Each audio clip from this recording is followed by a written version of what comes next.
ہماری سب سے اہم جو عبادت ہے وہ نماز ہے. دیکھا ہے کہ ہم مسلمان اس عبادت میں ہی متفق نہیں ہے.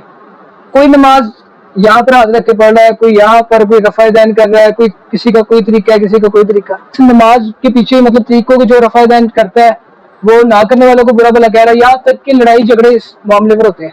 کیا اگر ہم کسی کو کہتے ہیں کہ یار آپ نماز پڑھا کرو, تو کہتا ہے میں بھابیوں والی نماز پڑھوں, سنیوں والی, شیعوں والی, کون سی نماز پڑھوں؟ اس میں اتنے اختلافات کی کیا وجہ ہے؟ ہم کیا نماز میں متفق نہیں ہو سکتے, سب ایک ہی طریقے سے نماز پڑھیں؟ بسم اللہ الرحمن الرحیم. جی رجب بھائی, میں اس کی وجہ بتانے سے پہلے ایک ناظرین کو بھی اور آپ کو بھی ایک بات عرض کرنا چاہتا ہوں. ہم نا بس میں بیٹھے تھے لاہور کے لیے, تو ایک صاحب ہمارے ساتھ بیٹھے تھے, تو اس نے کہا مولوی بندے ہیں, تو اس نے نا کہا جی میں آپ سے ایک سوال کرنا چاہتا ہوں. میں نے کہا جی کریں. تو اس نے کہا کہ یار ہم مسلمان کی نماز کا طریقہ عبادت ہی ایک نہیں ہے, عبادت پر ہی ہم متفق نہیں ہیں, تو ہم کیسے جو ہے نا وہ اتفاق کر سکتے ہیں؟ تو کہنے لگا جی اس پر میں نے دیکھا ہے کہ لوگ اس اختلاف پر, نماز کے طریقے کے اختلاف پر ہی لوگ ایک دوسرے کے گریبان پکڑے ہوئے ہیں. تو سب سے پہلے جو ہمارے معاشرے میں یہ سب سے بڑی جہالت ہے, میں ناظرین سے بھی کہوں گا غور سے اس بات کو سماعت کریں اور دوسروں تک بھی پہنچائیں, کہ سب سے پہلے یہ تو لہذا بات ہے نا کس کے پاس کیا دلیل ہے, دلائل لہذا بات ہے. ویسے میں ایک بات کرنا چاہتا ہوں کہ یار یہ ایسا اختلاف ہے نہیں کہ جس کو ہم لڑائی بنا لیں. یہ ایسا اختلاف ہے نہیں کہ جس کی وجہ سے ہم دست و گریبان ہو جائیں. یہ ایسا اختلاف نہیں ہے کہ جس کی وجہ سے ہم ایک دوسرے کو گالی گلوچ دیں. یہ ایسا اختلاف نہیں ہے کہ جس کی وجہ سے ہم ایک دوسرے سے دل میں نفرتیں ڈال لیں. یہ ایسا اختلاف نہیں ہے کہ جس کی وجہ سے ہم حق و باطل کا فیصلہ کرنا شروع کر دیں کہ جو اس طرح نماز پڑھتا ہے وہ حق ہے, جو اس طرح پڑھتا ہے وہ باطل ہے. یہ اگر کوئی اس اختلاف کو اس بنیاد پر لے کے آتا ہے, حق و باطل کا اس کو فیصلہ سمجھتا ہے, یا اس بنیاد پر آپس میں نفرتیں, یا اس بنیاد پر آپس میں جو ہے وہ جدائی ڈالتا ہے, یا اس بنیاد میں آپس میں تفرقہ ڈالتا ہے, اس بنیاد کی وجہ سے دوریاں کرتا ہے, اور اس بنیاد کی وجہ سے مسلمانوں میں اختلاف پیدا کرتا ہے, اس وجہ سے, اس اختلاف کی وجہ سے, تو وہ بہت بڑا جاہل ہے. یہ ایسا اختلاف ہے ہی نہیں کہ جس کی وجہ سے ہم جو ہے نا اس کو اس طرح لے کے ہم ایک دوسرے سے نفرتیں اور لڑائیاں شروع کر دیں. یہ ایک نارمل سا اختلاف ہے, ٹھیک ہے. یہ صحابہ میں بھی اختلاف تھا, لیکن اس اختلاف کے باوجود وہ ان میں اتفاق کیسا تھا کہ وہ کفر کے خلاف ایک دیوار تھے. یہ کوئی ایسا اختلاف نہیں ہے. صحابہ کرام میں بھی یہ اختلاف تھا. یہ جو دلائل ملے ہیں علماء نے, ائمہ نے, جس امام نے بھی اپنی تحقیق میں جس صحابی سے نماز کا طریقہ لیا ہے, تو یہ صحابہ سے مختلف طریقے ملتے ہیں. کسی صحابی نے بتایا میں نے آقا کو ایسے دیکھا, ایک صحابی نے بتایا کہ میں نے نبی پاک کو رفع دین ہے منسوخ ہو چکا ہے. یہ ایک علیحدہ بحث ہے, میں اس پر نہیں بحث کر رہا ہوں, لیکن صرف میں یہ بتانا چاہتا ہوں کہ یار یہ ایسا ایک اختلاف نہیں ہے جس کی وجہ سے آپ لڑائیاں ڈال رہے ہیں. ایسا اختلاف ہے ہی نہیں. کوئی کہہ رہا جناب لو جی آپ تو غوث پاک کو مانتے ہیں, غوث پاک والی نماز نہیں پڑھتے, غوث والا طریقہ. تو بھائی یہ تو صحابہ میں بھی اختلاف تھا.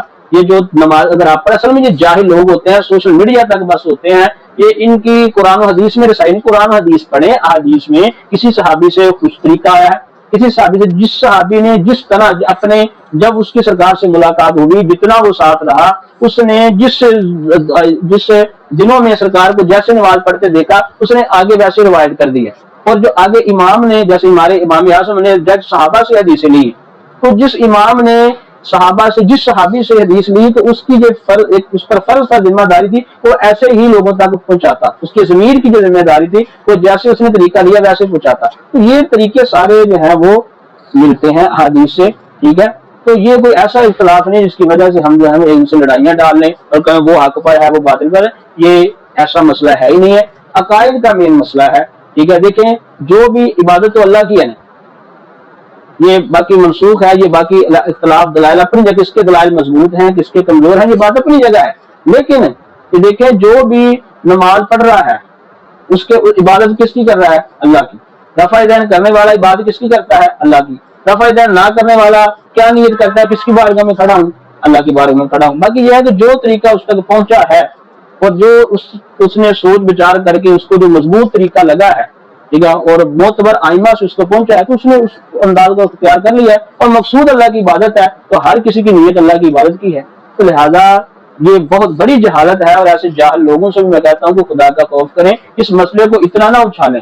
اصل میں اس مسئلے کو وہ لوگ اچھالتے ہیں کہ جو جاہل جیسے مرزا انجینئر ہے، یہ بہت بڑا جاہل ہے، جس نے اس مسئلے کو ایسے بنایا ہے اور اس نے تفرقہ ڈالا ہے مسلمانوں میں، یعنی اس مسئلے کو ایسے اس نے بنا دیا ہے کہ جیسے جو بس رفع دین نہیں کرتا وہ ایسے ہو گیا ہے، وہ باطل ہے، یہ جو کرتا ہے وہ حق ہے، یعنی ایسے اس نے عوام میں اس مسئلے کو ایسے بیان کیا ہے کہ جیسے یہ کوئی جانا حق و باطل کا کوئی مارکا ہے، جیسے کوئی جنگ ہے، یہ ایسی بات ہے ہی نہیں ہے۔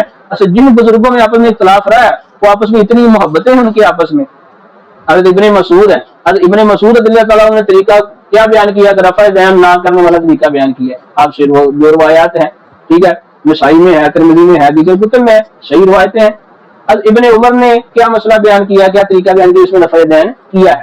آپ مجھے یہ بتائیں اس اختلاف کے باوجود کوئی ثابت کرے کہ ابن عمر نے ابن مسعود کے بارے میں کوئی معاذ اللہ کوئی جھگڑے، بلکہ وہ ایک تھے، آپس میں پیار تھے۔ تو جب وہ صحابہ کرام ان چھوٹے چھوٹے اختلاف ہونے کے باوجود آپس میں متفق تھے، متحد تھے، پیار محبت تھے، تو پھر کیا وجہ ہے کہ ہم مسلمان بھی یہ چھوٹے چھوٹے اختلاف ہونے کے باوجود ہم ایک کیوں نہیں ہیں، ہم آپس میں اگتے کیوں نہیں ہیں؟ کیونکہ ہمارے اندر کوئی ایسے جاہل مرزا انجینئر جیسے لفنٹر پیدا ہو چکے ہیں کہ جن کو پتہ ہی نہیں ہے، ان کو بیوقوفوں کو یہ مسئلے کی نوعیت کیا ہے، یہ مسئلہ جھگڑے والا ہے ہی نہیں ہے، عبادت اللہ کی کرنی ہے، جس میں جو حدیث جس کو ملی ہے، ٹھیک ہے، وہ اس نے اس حدیث کے مطابق، ایسا یہ مسئلہ ہے ہی نہیں کہ جو اس نے جو ہے نا اس کو مار کا بنا کر لوگوں کو لڑوا دیا ہے، اور جو جاہل لونڈے ہیں وہ بھی اس کے پیچھے لگے ہوئے ہیں۔ مرزا انجینئر سے پہلے نہیں اختلافات تھے، پہلے نہیں علماء وہ بھی کرتا ہے، میں ایک مثال دے رہا ہوں نا، جو بھی بندہ اچھا رفع دین جو نہیں کرتے، جو رفع دین نہیں کرتے وہ کون سا معافی دیتے؟ وہ جسے دیکھنے کرتے ہیں تو بھابی ہو گیا، تیدا ہو گیا، تیدا ہو گیا، غلط کرتے ہیں۔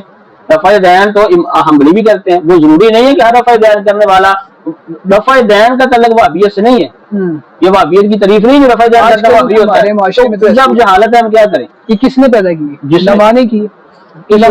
مجھے یہ بتائیں، ایک منٹ مجھے یہ بتائیں، علماء نے، میں جن علماء کی میں بات کرتا ہوں، اگر کوئی ویسے مولوی کوئی ایسی باتیں کرتے ہیں تو ہم ان کے ذمہ دار نہیں ہیں۔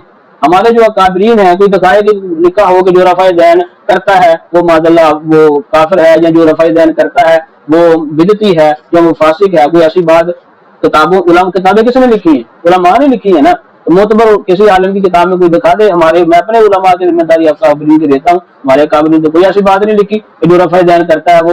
اصل میں مسئلہ عقائد کا ہے، اصل میں مسئلہ گستاخی رسول کا ہے، اصل میں مسئلہ رسول اللہ کے بارے میں جو غلط عقیدے ہیں ان کا وہ مسائل ہیں، وہ ہماری مجبوری ہے، ورنہ یہ کوئی بات وہ اس کی نماز درست ہے۔ دیکھیں رفع دین جو کرتا ہے، جیسے امام احمد بن حنبل، ٹھیک ہے، آپ کے جو پیروکار حنبلی ہیں وہ رفع دین کرتے ہیں، ہمارے بھائی ہیں، کوئی لڑائی نہیں ہماری ان سے۔ امام شافعی کے جو پیروکار ہیں وہ رفع دین کرتے ہیں، ہماری ان سے کوئی جنگ نہیں ہے، کوئی ہماری ان سے لڑائی نہیں، ہمارے بھائی ہیں، رفع دین کرتے ہیں، ہمارے بھائی ہیں۔ میں بریلوی طبقے سے میں تعلق رکھتا ہوں، ٹھیک ہے، اور میں یہ بالوثوق یہ بات کہہ رہا ہوں کہ امام شافعی کے پیروکار جو رفع دین کرتے ہیں ہمارے بھائی ہیں، ہمارے سروں کے تاج ہیں، امام شافعی ہمارے سروں کے تاج ہیں، مسئلہ ہی نہیں۔ امام اعظم کا پیروکار وہ کرے پھر امام اعظم دیکھیں جو ایک، اب امام اعظم مجتہد تھے، اچھا تو مجتہد کی جو پیروی ہوتی ہے، اب مشکات شریف بتا کے دیکھیں، نماز ان کی پڑھنی ہے بھائی نماز کے جیسے رسول اللہ بتائیے ویسے پڑھنی ہے نا، وہی نا، پھر اسی میں رسول اللہ کی ڈائریکٹ بات ہے، کسی کی بات ہے ڈائریکٹ رسول اللہ سے،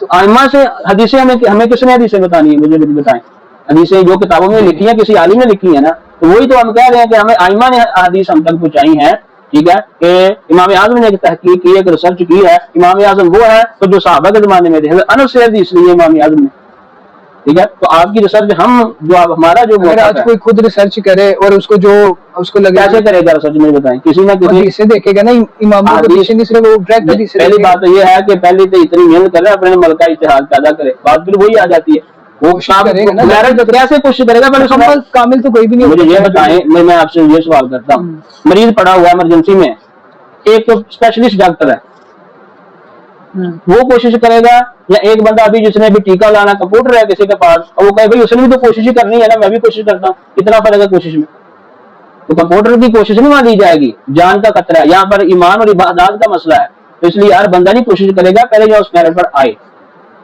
ملکہ اتحاد تک پہنچے، اپنی زندگی وقف کرے، جنات قرآن حدیث میں لگائے، امام اعظم کو پڑھے تو صحیح، تو یہ بات ہوتی ہے، ایسے نہیں ہوتا، ٹھیک ہے، تو پھر بھی اس کے باوجود بھی ہم کہتے ہیں کہ ایسا اختلاف نہیں ہے، جس کی وجہ سے آپ ڈنڈے اٹھا لیں، جس کی وجہ سے آپ چلو سوشل میڈیا پر طوفان بدتمیزی ہے، مسلمان ایک دوسرے کے خلاف جو رفع دین کرتا ہے وہ نہ کرنے والے کے خلاف ایسی جناب باتیں کر رہا ہے، ٹھیک ہے، اور جو نہیں کرتا وہ اگر وہ کر رہا ہے تو غلط ہے، یہ کوئی ایسا اختلاف ہی نہیں ہے کہ جس کی وجہ سے ہم جو ڈنڈے اٹھا لیں اور ایک دوسرے پر جو ہے نا وہ باتیں کسے گالیاں دینا، ایسی بات ہی نہیں، ایسا جھگڑا ہی نہیں. تو جاہل ہے جو اس بات بھی اتنی ہوا دیتے ہیں. پھر ہم کس طریقے سے نماز پڑھیں؟ دیکھیں ہم مجتہد نہیں ہیں، ٹھیک ہے، تو اطیعوا اللہ و اطیعوا الرسول واولی الامر منکم، اولی الامر علماء کرام، فاسألوا اہل الذکر ان کنتم لا تعلمون، اگر تم نہیں جانتے، جو جانتے ہیں اہل فن ماہر ان سے پوچھو. تو جو جس امام کی جس کو اچھی لگی دلائل مضبوط لگے وہ اس کی پیروی میں آ گئے. بات جانا مدینہ ہی ہے، سڑکیں مختلف ہیں. امام شافعی نے بھی حدیث سے مسئلہ لینا ہے، امام اعظم نے حدیث سے مسئلہ لینا ہے، لیکن حدیثوں میں تو کہیں ہے نا، حدیثوں میں تضاد کی وجہ سے سارے تضاد نہیں ہے حدیثوں میں، ہماری سمجھ میں تضاد ہے، حدیث میں تضاد نہیں ہے، سمجھ میں اعتراض ہے، ہماری ریسرچ میں کمی ہوتی ہے، اس وجہ سے ہمیں، کیونکہ ناسخ و منسوخ بھی تو ہوتی ہے نا. اب ایک کام پہلے سرکار نے کیا ہوتا ہے، بعد میں اس کو چھوڑ دیتے ہیں. ظاہر جس بندے کو ناسخ و منسوخ کا علم نہیں ہے وہ تو یہی کہے گا بھی تضاد پیدا ہو گیا، ایک میں نبی خود کر رہا ہے کام، ایک میں نبی منع کر رہا ہے. جیسے مثال کے طور پر آپ کھڑے ہو کر پانی پینے کے بارے میں دیکھ رہے ہیں، بخاری میں حدیث ہے سرکار نے کھڑے ہو کر پانی پیا، اور مسلم شریف میں جسے پاک سرکار نے فرمایا کہ جو کھڑے ہو کر پانی پیے وہ کیا کر دے. 5279 حدیث نمبر ہے مسلم شریف میں، سرکار نے فرمایا جو کھڑے ہو کر پانی پیو کیا کر لے. اب جس بندے کو علم نہیں ہے، جیسے آپ کہہ رہے ہیں کہ ہر بندے کوشش کر لے، کہ جب ایسے بندے کوششیں کریں گے تو جو اناڑی بندے ہیں وہ کیا، وہ تو پھر نبی پر کہہ دیں گے بھی نبی کی بات میں تضاد ہے. تو جو صحیح علماء ائمہ ہیں وہ جن کو ذخیرہ حدیث کے ذہن میں ہے، جن کی دن رات کوشش ہے، وہ صحیح بتائیں گے کہ بھائی وہ حدیث کا یہ مطلب ہے، وہ کسی عذر کی وجہ سے سرکار نے کھڑے ہو کر پیا تھا، جب وہ آبِ زمزم سرکار نے کھڑے ہو کر پیا تھا. تو یہ باتیں کون بتائے گا؟ جو ماہر ہوگا، جس نے قرآن حدیث کی ریسرچ کی ہوگی. اور جو اپنا جاہل ہوگا وہ تو بظاہر یہی کہے گا لو جی یہ تو نبی نے معاذ اللہ اپنے بات کو خراب کر دیا. ایسے کئی حدیث سرکار نے عمل کیا، بعد میں منع کیا، بعد ایسے سے پہلے حکم دیا، بعد میں منع کیا.